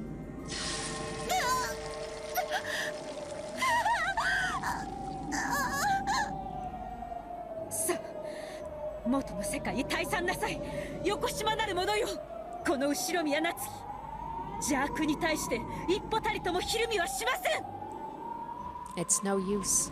Why? Why is this musty mirror so... If I lose here, I'll be the only one to fail this trial. Just like George-san, and Shannon-san, and Jessica-san, and Cannon-san, I want Badler-san to see value in me and treasure me. I've finally managed to admit that, so I can't fail now. 諦めちゃうの？あなただけが？信じるんだ。愛の奇跡は必ず起こる。 I love Badler-san. I want him to notice me, and I want him to recognize and accept my feelings. My reason for calling him father as I dedicate myself to him was that no one helps a parent expecting something in return, and that helped me come to terms with getting nothing back. It was a deception to fool myself with. I love Badler-san, and I want him to recognize that. I admit it. I won't hide from it any longer. I was born to love Badler-san, and to have him love me back. だからこんなところで負けられないんです。退散なさい、横島なる者よ。ここにあなたの居場所は存在しません。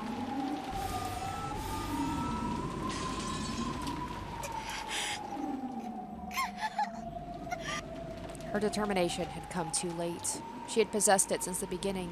She would probably have finished off Natsuhi on the spot without any hesitation. Because she had wavered, it had taken time to kill Natsuhi, and things had ended up like this. But now, I am resolved. I want to love Badler-san. I want him to love me. だからここで負けられない。バトラさんのために私は生まれてきたのだから。そう、それが。聞きたかった。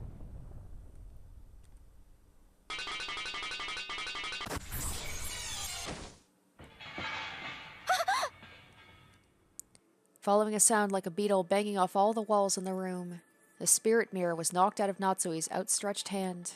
It fell onto the floor, and the stake flying around in the room pierced through it with a crash. Alright, which one is it?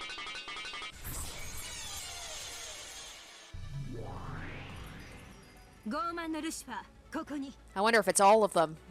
Beatrice unlocked her true magic powers. 久しぶりの獲物が古ぼけた鏡一枚だなんて、私を愚弄するにも程があるわ。 Oh, I guess it's just the one. ルシファーさん。ベアトリーチェ様、試練の遂行を。逃げられます。誰か来てください。誰か！ Now that the spirit mirror she had been relying on had been smashed, and another strange demon had been added to the foil, Natsuhi could do nothing but run for it. However, Natsuhi made a scene and people gathered. The anti-magic toxin would burn Beato. Now was Beato's last chance. ありがとう、ルシファーさん。覚悟、後ろ宮夏日。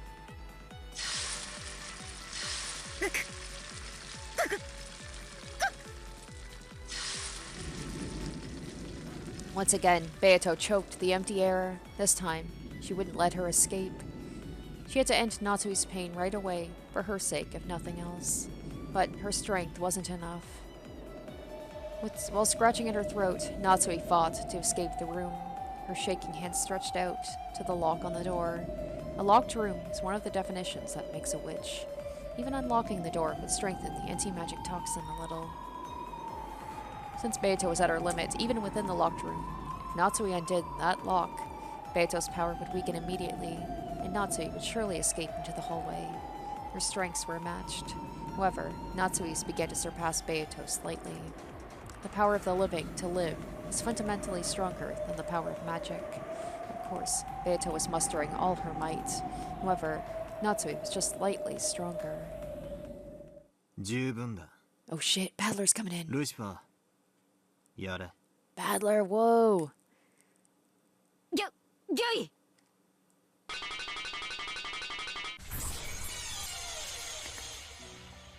Lucifer transformed into a stake, and like the time she had smashed Natsuhi's spirit mirror, flew violently around the room.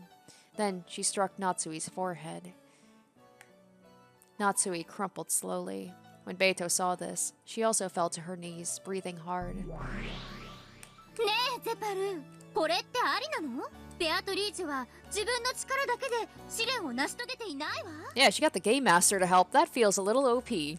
そうだねフルフル。確かに試練は誰の助けも借りずに成し遂げなくてはならない。でもね、ひょっとしたらそれには例外があるんじゃないかしら。愛する二人は互いで一人だもの。これは手助けじゃない。Shannon, Cannon, Natsuhi, Jessica and George are like, oh, that would have been nice to know beforehand. バトラさん。たかだか第一の晩からハラハラさせるな。申し訳ございません。お言いつけを守らなくて。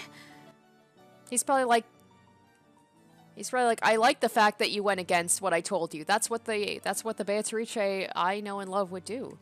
お言いつけ？その部屋でおとなしくしていなくて。Beato hung her head apologetically. When he saw this, Badler scratched his head uncomfortably. それを言ったら俺も申し訳なかった。言葉を選ばなかった。いいえ、お父様。いえ、バトラさんは何も悪いことはありません。いいぜ、好きに呼べばいい。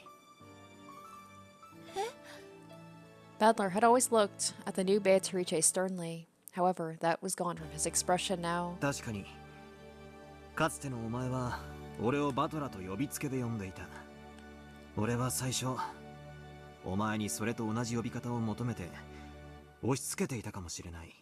しかし、そんなのに意味はないんだ。お前はベアトだが、お前はお前だ。好きに呼べばいい。バトラさん。そうだな。その呼び方がいいな。さすがにお父様は俺の趣味じゃねえぜ。That sounds like the Badler we love. He was so scary before. So stern. Until this point, she had hesitated just to say Badler's name at all. Even if she had known that Badler wanted her to say his name without honorifics, that would be beyond her right now. And even if she had been able to call him that, doing so could have hurt Badler even more. However, now she was allowed to call Badler by his name. If you just looked into her eyes, there'd be no need to describe just how happy this made her feel. ゼパルとフルフルに聞いた。おかしなゲームが始まっているようだな。はい、勝手なことをしてすみません。いや、いい。そういう無軌道で何を始めるかわからないところも実にお前らしい。 Exactly. I know he says that this Beato is like her own person, but still, part of him is probably a little happy that she's going against his wishes. それにその、まあ、ゲームの趣旨も聞いてる。二人一組で挑むのが正しいことになってるらしいな。ええ、その通りです、バトラ卿。もしも見事我らの試練を勝ち残れたなら、我らはあなたたち二人を祝福し、魔法の奇跡を授けましょう。こいつらがベアトの黄金蝶のブローチに力を与えてたらしい。だからその効果は保証済みってわけさ。俺とお前の腐れ縁ももう随分になる。たまにはこういう遊びがあってもいいだろうぜ。バトラさん。おや、聞いたかいフルフル。バトラ卿も試練に参加するようだ。驚くには値しない。だってこれは最初から分かっていたことだもの。ようこそ我らの試練へ、バトラ卿。ではあなたは誰を生贄に？ That's right, we got one more sacrifice to go. Who's Badler gonna pick? 俺の仕事はすでに終わってる。確認するといい。かしこまりました、バトラ卿。さあフルフル、確認してこよう。ええ、そうしましょう。でもゼバル、これで愛し合う6人はみんな試練を成し遂げてしまったわ。So now the reasoning behind the murders in this case is love. Badler even managed to make the murder something that is, I'm not going to say like a pleasant thing, but like the motivation is something that's like less cruel than potential like greed or hatred. 次はどうすればいいかしら。6人の覚悟は本物だ。さらに次の試練で試すとしよう。 The two noisy demons disappeared. It seemed they had left to go check on the sacrifice Badler had killed. But it also seemed they had done so in order not to bother Badler and Beato, who could finally look at each other in the eyes and talk. Alright, so we got looks like all the sacrifices from the first Twilight have now happened. The love trials, at least the first part of it, seemed to be over. And Badler has come around on this Beatrice. And I guess it's now going to be the aftermath. We're going to see the, I imagine the day after people discovering the bodies is going to happen next episode. So it's been a lot of talk and conversations and insight into love, but now the murders have begun and now things are kicking into high gear. So this is another great episode. I hope you guys enjoyed it, and stay tuned next week for part 67. Until then, bye. Special shoutouts to my top tier patrons: Nana, Kyrie Makoto, Revealing Storm, Tequila Mockingbird, Jared Fan, Izzy Ibo, Asborn Kennedy, Harry Gazif, Icognito, Locus Corollas, Mad Goldsmith, Wu Sing Chrysalis, and Lumi Arclight.